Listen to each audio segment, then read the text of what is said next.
A chuirde fáilte mór go dtí agrán a dó de choráte le thola sa seaas seo bé mé mulcainte le meascán de scríbnóirí iontacha litríocht na Gaeilge is daoine atá anthim acu nó atá obers na réimse seo chomá I dtaobh gradam litrathe útarachtas. Don argáin seo bé méid ag caint ar an gradam í Shúilleabháin agus lumaniu ná an scríbnóir is aisteoir ón Píor Murchú chustatú. Go maith hain scéal go tain ala. Yeah, tá mé go bhrá, yeah. Agus tú féin? Tá mé go maith fuair mé bart leabhar so tá mé léamh lum so tá mé an sástalm hain. Ionach, yeah, ag tanú go mór ag bheith chorá látarí seón. Dtír fé. So, céirt go dtíreach é an gradam í Shúilleabháin agus céirt é an dúis don búteoir? Well, seo an dúis is mó, seo tá a lán airgad a duldó agus tá lán gradam a duldó freisin. So seo leabhar na bliana don léthar fásta agus an dúis ná €2,000 se €2,000 an ailseoir ailsí an leabhar agus Shúilleabháin an túidir féin 2,500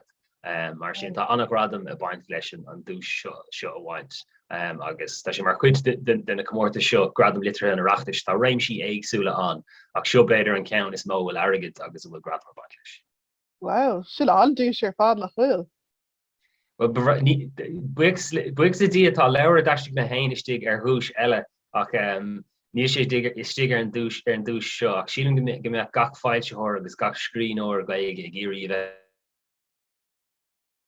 bheith a bheith. Agus tá go leor leabhar in liste I mbliana le hfuil don gradam seo agus úidir chosúla Doránaí ní chéiléide, Aní ní Glynn, Nóla Gaelchóir, Taig MacDonachan, Maureen Ihé, Liam MacAulig agus Cuimhín MacGillalay agus Fergal ó Bar in a Maas. Inis dom písa fin na leabhar ar na liste seo. So tá réimse an leathan so tá mar luú hain so is anag daoine roiint na húidir sin is cínte agus scorí agus fili agus daoine agsúil. Ach roiim mé trí sais an liste. An céad leabhar tá os na chóir amach ná tarseach le doíine Chinéide agus is leabhar filiochta é seo le scríbhneoir ó chur glíine agus and is rinne mé ar gaceann na leir seo le níor chréití mé gaceann fós ach lé mé roiin fáte gaceann. Agus an ceann seo an iliocht seo tá sé le sunrú go mór gohfuil sais tionachar nua rua le léamh ar na dáanta agus tá airdige agus an dúchas agus an dúra le bra an tú sin. Ceann das agus is ceann sin atá chuir amach ag éamhlód fáilte sin siad úidir ó hir conal ach tá anna an slacht ar an leabhar tá alíonn go háling agus tá sé sin le mula agus tá sé sin ar an bhód le tamil de bblianta inis agus a féosú le gcónaí. An dar ceann eicimse ná ruúin oscailte le Áine ní Glynn is fille agus scríbhneoirí Áine bhíonn a scríomh de fáistí go minic agus bhí si mar lóiríocht na nóg agus bhíonn si déanamh rudí mar sin seans go gcuoinach roiintlainn ar gháin leithí a bhí ar chuas na háirteiste go bhfuil hin an gelt nílas agam sé an gcuirsa fós. Agus an rud smá henlam faoin ceann seo ná an tlí uaireanta bíonn filiocht ábhairn rá chasta is duine siimplí misibéidir ach tá na dáanta seo intaigin as féidir graim álartha ní entar iirecht sais rudí a chur a cool agus an léthir a chur ag obair go handíon an ní cíine le mise agus sais an nóta pásanta agus tá rudí deasa an tú sin an tú agus hansi go mórlam ach léironn sé an bua bhhaint le filiocht nuair a chatar go das nó go flaú leis an léthir agus hat sé lumar an gcuí sin. An cé ceann eile an liste gom tána leir tá sí os before tá sé cinelín ar fud a bhuiomh so beidir daspáinnig mé cúpa ceanna tú. So sin é tarseach le doíine ní Chinéide. Ruúin oscailte le Áine ní Glynn. An cé ceann eile tar liste an ceann seo aisteoirí Ghuidóir le Nóla Gaelchóir agus is grúpa amatéireach aisteoirí bhí Stom in aisteoirí Ghuidóir tá luthe in Ghuidóir mar a healfa agus tá an leabhar go háling is féin ailsiú cáin a bhíanamh rinne sé aon ailsiú ach tá sé lán go bar le picúirí snasta le scéal na heagriíochta le scéal sais astóí éagsúla agus tá sé tá deara go háling tá scéal an spéisiú agus léironn sé céic ó tábhacht agus a bhíonn sais grúpa sais pobl mar sin I bubble agus tá sé déanta go hanas nasta tá drámaí éagsúla déanta ag nála gal chóir lo sin agus cín faoi bhaintear Victorian agus faoin bírsach agus rudí éagsúla mar sin ach tá leabhar do leabhar a féináil si agus léir gan airnach annachchud ibre air so tá sé le molla sin Murhfuil si go san astóireacht nó sa star fphobal nó inghuidóir beidir nach gur fáinir sin spéise ann ach tá leabhar anas nasta agus curricula chéile go hanna bhaid so is léir annachchud taide agus bhín pictúirí chuinte sin go mór leis cad eile atá going inis Tá an ceann seo léachtaí Eoin sin an ceann acadúla lumar a bell in agur ag líon Macaulaigh agus cuimhín mac le lei so agriítar léocht bhlíon tú le stáilm in UCG I play element aigen de 14 Eoin agus agus tá astíonn seo le Alan Titley agus London éagsúla ag fisrú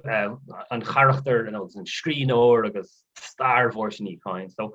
mór scríbhnóir na gaige tugann sé seo léirgus éagsúil doing an duine sin ó acadóirí mór le rá ach beidir go méid si tro cluiste nó léite nó feice bliana hena féin agus deas tá leabhar hain go háling tá sé tram tá sé tartúil an pápéir go deas tá cló go deas tá chlóir go deas tá gachar faoi go deas mar sin ní haítas ghfuil sé ar ghearlistí. Cad eile tá ceann eile Madame Lazare le taig mar chunagáin is beálas ag daoine ar thaig ó fut a fata an cholah feis thuireachta agus an duine scríomh Afric nó chud duine duine scríomh Afric agus an teran sin Eoin an chailgóir a bhir ach is uorscéil nua é seo an chéad uorscéil le taig mar chunagáin atá agus tá sé arrás ar fad níl sé os na chóir mar tá sé chóirta gona ag an eile le go léigh si é mar hansilm kom is ní féile mór an rafin scéil mar seans go millinge ach banin sé le leis an manseo Madame Lazare agus iad amachs na blianta agus tá sais a cuioine ag tepperthaí agus tá ruúin I teacht chun solis faoine cúla agus faoine hóige agus banig sé sin annachratha as a clown agus as a teilech agus an scéil antainimhach an uorscéil tá uorscéilí ionfach a going agus beidir gohfuil an duine a bhfuige dúis luúta going an sin dá méon sé ran in na dúis sin go méidir gur bei Madame Lazare ran Eoin. Traun pertúil bailithe ag mórí ní hééis seo an dara cló nó an dara hagrán beidir agus is leis scélíní deasa ón mélidir ó áitina éagsúla I gur chaghine sílim an chuid is mó nó golóracha a bhaint leis an nullig tá cí eile ó an nullig hir le brown an ó heithir agus dáanta a bhaint leis an nullig beidir go danach sé sin le mar bhronta is nullig nó le chur faoin ground nullig agus é a thuirteach níor bheith wet spirit na nullig a spreige I measc léine agus scéalta beag a deasa sa spéileis agus rudí éagsúla an nullig a bhí nach goidíir a éagsúla tá geis sin gaan sin freisin. Cad é an cé ceann eile an cé ceann eile ná an ceann orda seo mé sibhne le fergal ó béire agus tá traseo a churmach ag leabhar bracla tá a bhblianta sais legannacha des na scéalta dúchas agus iad faoi chló na gaige comhaimsere agus beidir cinál tanga ordreim a nua han an cur láthir lum go mór sin ceann is bra an iadrim ras sin anna glic mé sibhne an scéal sais úd atá rólas ag roiinte going beidir mar sibhne gelt nó daoine eile mar the madness of Sweeney nó le héit tá astraán cáiliúil beidir le Seamus Heaney ach an scéal áir láthe in near an leabhar a thugann cóhéach agus cóhéach sú iontacht an scéal ach tá tanga snite ordréime sais sean agus úr a réan an úsá an seo agus tá daine an tóca leis na scéalta seo ní a hain bailach có tuiscin Canadóibh mar bhrálam scríóirí eiscint a bheith na scríóirí seo eiscint a bheith choíocht le téamaí agus le siomh nua aimsere ach tuigim an tácht amháin leis na leabhar mar sin hain agus as an leabhar sin caighfuil si seo ar na cín is fearr tá filiocht agus pros fointe an gan é da. So sin iad is dom, nis ag Oh, le count yeah. Sin on lister fad. Yeah, on lister fad. Quick a ken garalat is mo. So tá sé dachar aroundú ach sin Dílam gurbé Madame Lazar an lewers mó a bhilme. Na cín eile na cín éileachta ána bhí glynn chuir sé mé ag léamh go tapig agus go créasach chaan sé lom táirseach tá siomh dríochtúán mé siomhna tá sé le brachar leabhar tábhacht a seo agus go mbeidh daoine cain faoi gceann blianta freisin ach sílim gurbé an leabhar is fearr is melty is spéisiúla is móhar cathach leis na bhfuil near an bhéiting sin ará ach ná Dachar a bhd stáilm uorscéile scríomh ná filicht mar ádaine mé as sin ará sin go sé fear fan Spain. Tá roiint in le leabhar taide eile tá lán ibre chuirsteach an tú nó bailíoch rudí le chuirsteach an tú ach ní honan é agus an próséas croch commodóireachta bhhainn le uorscéile scríomh agus tá madam ar hard a tainebach mar sin sílim gurbéisisin an buig agus haláin gurbé luig ach ní is gom beidir déad aon ceannach go buach an staríire tá siad an éagsúla chéile stáil. Agus sílim gur leirmid fhí seo an ódhéarnach ach cad é de thorm féin ar stad na litríocht Gaeilge inis. Is tógur go sé chomthagam rud éigen spéisiúil ará. Is tógur ceiste bháin a rihinlumm ná an bhfuil an pobl léthireachta ag laidú nó ag méadú agus nádar bhfuil ní lis gomsa cé bhfuil an is imime sa cheistáir sin agus sa litríocht agus bhí léamh lán is bhí géir daoine spreige le léamh mátá siú bannar seo bíí léamh. Ach is agalm goméidir bhfuil an pobl léthireachta ag laidú agus go sin na tóirliú le tamil fada. Tá sang bhfuil rud ag rá ag darach ó leir brach bhfuil sais dílachán farlo blin die chéile ach ní is beidir go sin fear de gas tífáil se hóracha ach an omláin mar fphobal támod cinálín de coolú an léthireacht agus mid in ar gainsóirí miúntanga nó tanga miúnlathe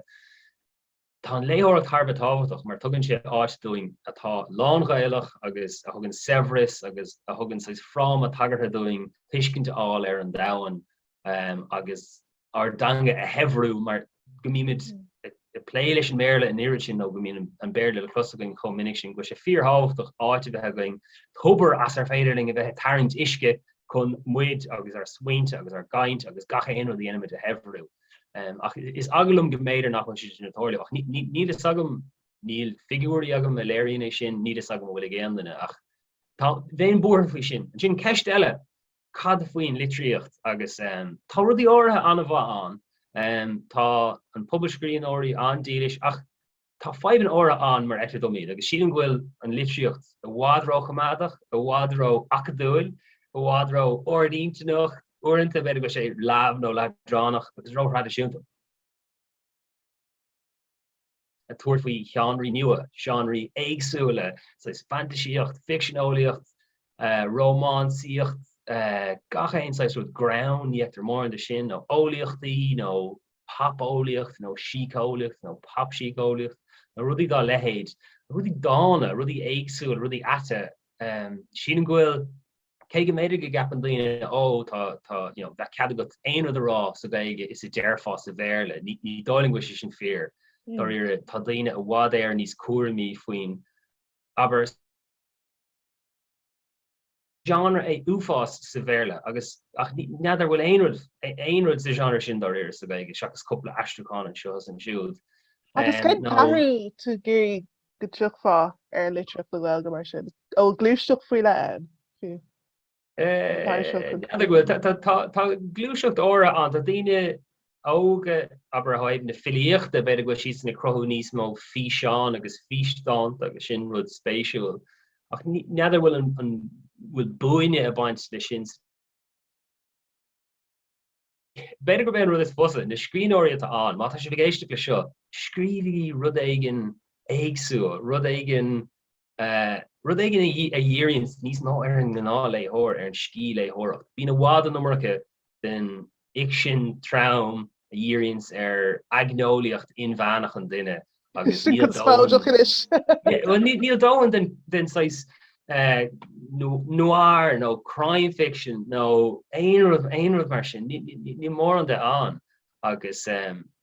méle sinné is mó later de for go malin se lína blachtarí agus dúnhar fóí agus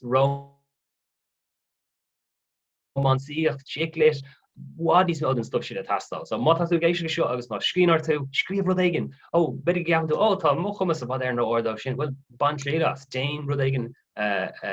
mór áchar te de scríb agus fech an mar ile. Éiste gíle ón gach éide. Well ón cad vís á siúla agat fao láthair, fecham go mín na srá fí seála agat ar lína Aberlin fao sin. Bí me denmh sais lewer vas an loon so geminnig agus lewer leite gom wartig mei vínig skrief bra me gur glach sé waden no dame mar sin hus mei den fi an garid gach schachten no gach couple schachten agus lewer leite gom agus kurmer YouTube Dierach le play a chrohu no discourse a chrohu timpel er na lewer agus dine spragle we gléef agus asol is a hoort oeder. Mar hampel me heen chur me lewermach tinsin na farige dive astruúánna ta an agus le déine agus imachtaí sais tusa a ríis vi sé intocht ag couple agus vi le me leir sin han sé lom agus han sé sin vís riméadch é sin a chlos mar sin ní ekim screen or leirim lo fon screen oracht no nur leim lewer croin fi an foi den player den méartine eile a haint stach sa flé maar tá géri leir do goine gohfuildéine leif tá géri mulle oort in de screen or je vín ze skrief agus go an chomasaka so tá géri sa sline sprage ar an gwi sin agus tá sé intak á heb an lewer sin agus cast den egen hu si le me an leir sin ma hu nor igen agus tá sé intak asolas mar sin all so tá géri sa sline sprage le bheit léef agus cean fá bhfuil taí in léthir glom agus tá géirí níos mó leabhar eiscint agus a léamh agus a bhlaise ó líine agsúla. Agus céad chóirle tuairfá do rií nó de daoine scríbnóirí óga fiú atá scríb. Ceistá. Rud nach dagan daine ná go bhfuil roinnfá deisina an. Tá áitina an a ghlacaigh le PC screen óireachta. Bíoch iris áitiúil nó iris litirthe aigen nó nuach litir ghlacaigh dramana má tá tosúach ghlacaigh dramana le dáin nó scéal nó smaoinemh nó písín wet. Mar sin bíag scríomh nó bíoch churamach ar na meán tá gachtain ar TikTok nó ar gachtain óg ar TikTok nó in an fi an inis mar sin sé an eske pisin biog screen orachta a skrief agus in sné hafud nach mar ar caiid an garmúle ve got cuidig bli hin mar sin is fiú doine seis a bheith skrief gomininic agus is fiú doine bheith léamh fresin Karen sin gomór leis an screen oracht a bheith léamh ach dír voling doine tosú agus má a swinwer be go bracaigí ar an lehanach é agus fé conas mar airíonn leis. Bíon gach tosach lag mar sin nábíoch laghisnachart agus réir chéile agus ardóid letar an sin. Sin ancóile mar domsa mé féin agus mé scríb dáanta is ní pioch féin winní agam agus mé scríb a sque aga bhí mé cóbórthe fin grabadach so an rud is mar ná just tosú mar an bhirtí. Sinné sin go tá leising ramadach is stoile ach chuig